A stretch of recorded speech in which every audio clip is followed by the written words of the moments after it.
Bismillahirrahmanirrahim. Assalamualaikum warahmatullahi wabarakatuh. Allahumma sholli wa sallim wa barik ala Sayyidina Muhammad wa ala ali Sayyidina Muhammad. Saya berbagi kisah tentang pengalaman sendiri ketika bersama istri dan seorang anak yang masih berumur 8 bulan itu berangkat jalan darat mengungsi ketika tsunami. Perjalanan darat yang luar biasa melelahkan dan jauh. Itu di tengah jalan alhamdulillah banyak yang nolongin, banyak yang bantuin. Karena udah saking gak kuatnya, maka saya minta sama sopir untuk berhenti di Bukit Tinggi. Mobil itu berhenti di Bukit Tinggi, lagi jalan di Bukit Tinggi, saya minta berhenti. Tolong berhenti di kantor polisi. Saya dibilang lah, Pak, kami korban tsunami. Kemudian polisi itu cepat-cepat dia datang, kemudian diajak lah. Itu dia taruh, berhubung gak ada tempat, tapi di sini aja dia bilang, itu tuh tempat orang di Perbal. Itu tanya di situ, ya udah diduduk aja di sini. Kemudian disuruh catat nama. Lalu nggak lama kemudian polisi tanya, dari mana ini dek? Waktu itu dia bilang, nih Pak, kami pengungsi. Oh iya iya iya. Kemudian orang udah tahu semuanya waktu itu kan, karena ada bencana bencana alam tsunami dan gempa bumi di Aceh. Lalu tiba-tiba polisi udah datang bawa empat empat teh, kemudian ada roti juga dibeliin. Makan dulu nanti baru ngomong lagi, dibilang. Udah makan, kemudian udah makan roti sambil ngomong kan, karena terlihat ini keluarga udah pada lelah kan, kata polisi begini. Yang lebih ya, ada kan, ada polisi yang semakin senior, mereka semakin apa ya, ya mereka juga punya keluarga kan, dia begini aja. Ini kita bawa aja ke puskesmas dulu, kita cek kesehatan, kata polisi. Nanti kami antar pakai mobil patroli, dibilang.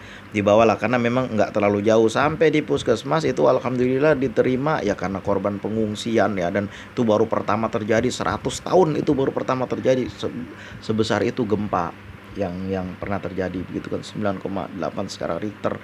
Itu seminggu setelah tsunami itu saya baru berangkat. Itu mayat masih bergelimpangan di mana-mana itu.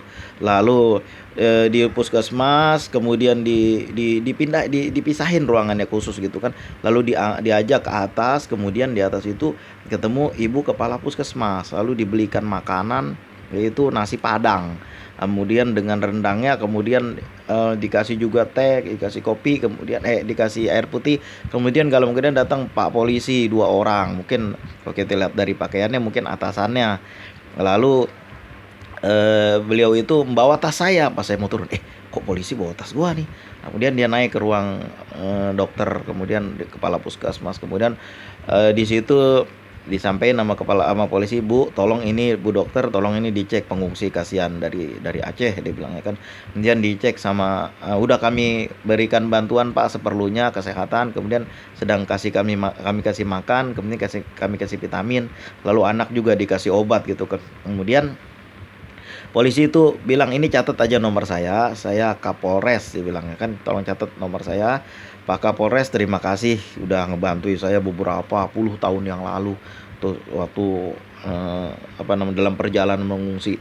Kemudian setelah itu beliau kembali bertugas, dan ini saya titip. Kemudian ada kesepakatan antara puskesmas dengan Pak polisi bahwa ini jangan dibawa pulang, jangan pulang dulu Pak, jangan kita biarkan pulang, istirahat aja di kota kita ini, biar nanti kami yang urus gitu, kata puskesmas. Kemudian polisi bilang, kalau begitu Bu, kami serahkan ke ibu ya, bilangnya.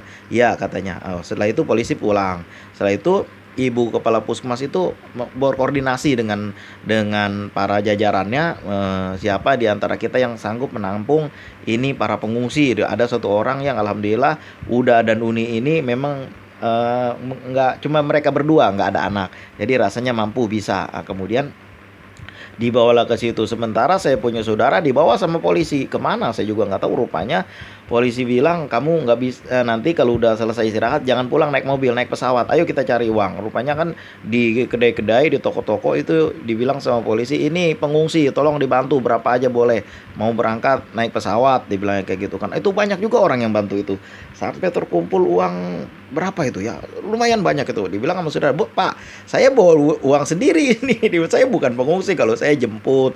Oh, kenapa nggak bilang dari tadi? Ya udahlah, uang itu untuk kamu aja.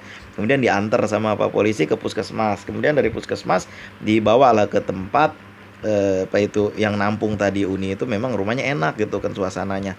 Itu kemudian di situ alhamdulillah rezeki itu banyak terus sampai besoknya kami berangkat ke Jakarta naik pesawat. Alhamdulillah itu keberkahan, itu bantuan, itu persaudaraan luar biasa dari orang awak di Sumatera Barat, orang Bukit Tinggi khususnya. Itu banyak betul membantu dalam perjalanan itu.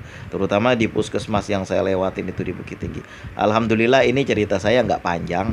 Itu ada yang panjang saya ceritakan dari awal. Cuma saya mau berkisah ini namanya apa namanya itu pertolongan Allah, bantuan dan juga apa namanya ya, karomah dari yang biasa saya baca dulu waktu saya masih bahkan masih belum punya keluarga, masih bujangan, itu saya baca surat Al-Waqiah dan membaca sholawat di akhir dan di awal pembacaan surat Al-Waqiah. Itu mudah-mudahan selalu aja ada bantuan, selalu aja ada pertolongan di saat-saat paling sulit sekalipun. Waktu itu nggak tahu ya bagaimana, bahkan itu sopir pun masih sempet-sempetnya kenek itu ngasih uang.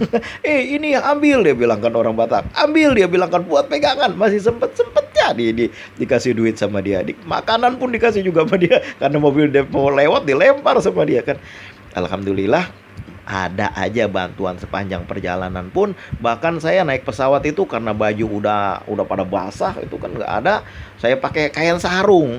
Itu saudara pun pakai pakai kain sarung juga, dibilang sama Uda, jangan pakai itu, ini pakai pakai punya Uda nih, dibilang. Sedangkan dia bilang kan alhamdulillah dari yang kebiasaan membaca sholawat, kebiasaan membaca surat Al-Waqiah, itu pertolongan Allah selalu datang. Barakallahu fikum buat semua yang udah bantuin saya sekeluarga, buat Pak Kapolres di Bukit Tinggi, buat jajarannya juga mungkin udah berganti kalau sekarang mah karena peristiwanya udah lama banget, udah bertahun.